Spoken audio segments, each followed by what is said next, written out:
What's up? Today I'm going to show you how to take your handles next level in basketball fast. I'm going to give you the 5 biggest keys to making your moves more ankle breaking. Coach Jesse Minshew with Get Handles Basketball, where I show you how to play like the pros. If that's something you're looking to do, make sure you click that subscribe button and that little bell icon to get on that notification squad so you can catch the newest videos. And if you need help on improving your game and anything else, check out my channel. I probably got a video on it already, but if I don't, leave me a comment down below and I'll try to get you a video ASAP. First big key is that you have to get some momentum going out of your defender. It's really hard to break a defender's ankles if they're just stationary and not moving, right? It's when they start moving that they fall to the ground, that they trip up over their own feet, all that stuff. So there's 2 ways you can go about this. Number 1, you can do it just by selling a really good fake, that reason to get them moving in the direction that you're faking. That one takes a little bit more skill though, and you have to really start paying attention to the details. But the easier way to go about it would be to get your body moving. Now when you have momentum, they have to move, right? Because if I start moving here and my defender doesn't move with me, I'm gonna get past him easy. He's gonna get his butt put on the bench by the coach, right? He has to respect me coming here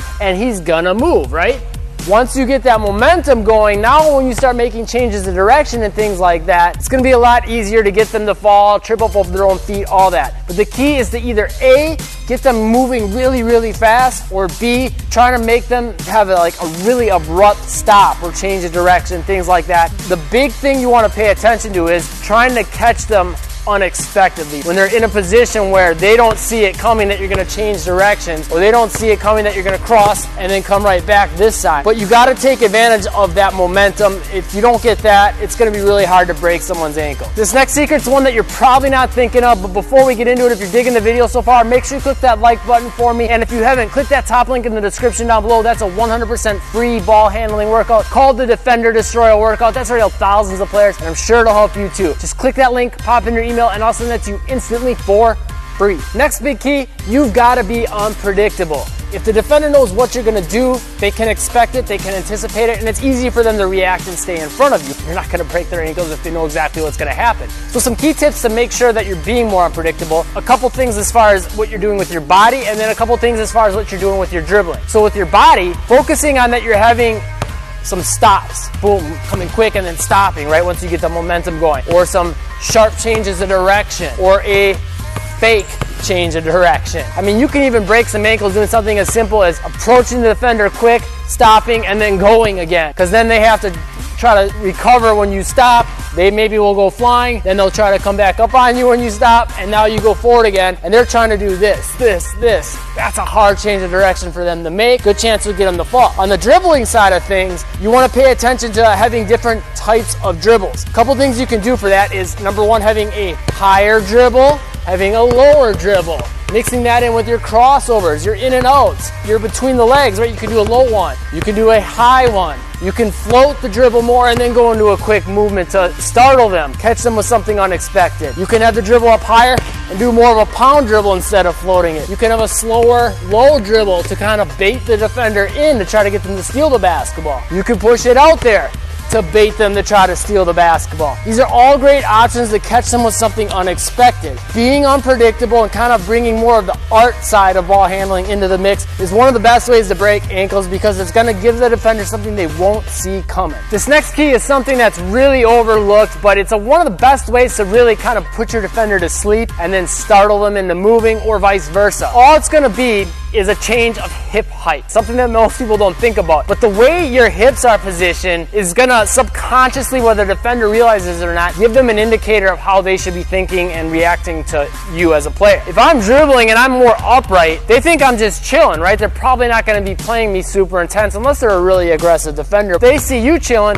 what are they gonna do? They're gonna chill a little bit more too. You can get them thinking that way, and then just by dropping down, boom, it looks like I'm about to do something, right? And they're probably gonna bite on that. That's a great way to get them to all of a sudden shift in this direction. Or maybe you could even just use this to start to blow by them, and by the time they start reacting, they're gonna fall back because they weren't ready to move, right? Because they're in an upright position as well. They have to bring their foot out and drop their hips down to really move quickly. So if they're upright, you're gonna have a really good chance of breaking their ankles. But you could also use this more coming from down low and then coming upright. What's that gonna do? Make them either freeze up, or B, try to close the gap on you because they see you kind of chilling out, and maybe they see it as an opportunity to steal the basketball, or that maybe you're gonna shoot. So they're probably gonna close the gap. Another way to get them moving towards you, and then if you can start to try to blow by them, again, that's a tough direction change for them to make. Or you could even come from that and go into a crossover. So they're coming from forward, you fake them that way, and then you come back that way. That's a lot for them to mentally process, react too quickly with their feet. They're not going to be able to stay with all that stuff happening so quick, but it all comes back to focusing on your hip height, coming more upright and coming more down. Next big key we kind of touched on in the first section, but we didn't really go into detail, is selling your fakes. So this is more of like the technique side of things. When you don't have the ability to get a lot of momentum going, you can get defenders to have some momentum going by selling a really good fake. So some of the things you want to pay attention to when you're selling a fake, all it really should be is steps like if there's a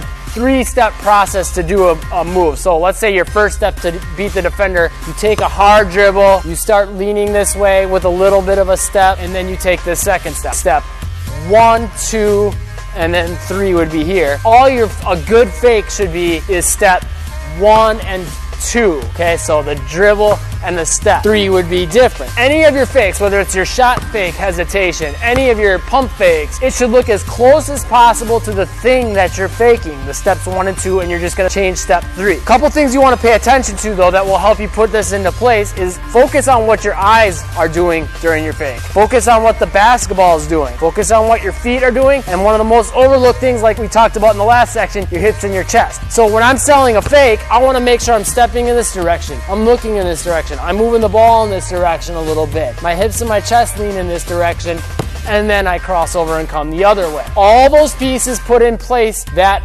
idea to the defender that, oh, he's about to go this way, and then you come the other way. If you want to learn how to take more of this stuff next level though, I'll have a link in the description down below for another video I have on YouTube called 8 Keys to Instantly Improve Your Handles. A lot of this stuff is covered in super detail there. That one will help you a ton with this element. Final big key, get close and be aggressive. Almost every ankle breaker that you see happens when the defender is close to the person with the basketball. You don't see too many guys getting tripped up over their own feet and falling and all that stuff when they're far away from the person dribbling the basketball. So you gotta be aggressive. You gotta get close to your defender, be strong with the basketball, and be strong with your body. Those are all big keys. Click that like button if those tips helped you out. Make sure though when you're doing your moves for the most part that you're gonna get tight enough to where you can touch that defender with your arm if you reach it out, or even closer. Because what's gonna happen is, number one, when you're that close, they think to themselves mentally, okay, if I'm here, I could take a good long step and get in front of them and seal them. So they're gonna bite on a fake a lot more when I'm here versus when I'm way back here. They have all this room to decide if they wanna move and whatnot, and if I take a step here, I'll take one more step here, and I'm still not even in front of them. Getting close mentally changes their whole perspective on what you're doing with your moves. It makes them react a lot more to what you're doing. But then the other part of it is that when you're close to your defender, what's gonna happen? There's a good chance that there's gonna be some body contact. They could trip over your foot. They could bump into your body. That's how you'll get a lot of ankle breakers as well. It's getting close and having that body contact happening. So those are all the major ways to help you break some more ankles. If you found this video helpful and you want to get even more ankle breaking handles, I got some drills and a workout for you in a free ball handling workout called the Defender Destroyer workout. You can click the top link in the description down below, pop in your email, and I'll send it to you instantly for free. Sure to help thousands of players, and I'm sure it'll help you too. Also, if you found this video helpful, make sure you check out this video and this playlist. You're gonna love those as well. Thanks for watching. Stay tuned for more and make moves today.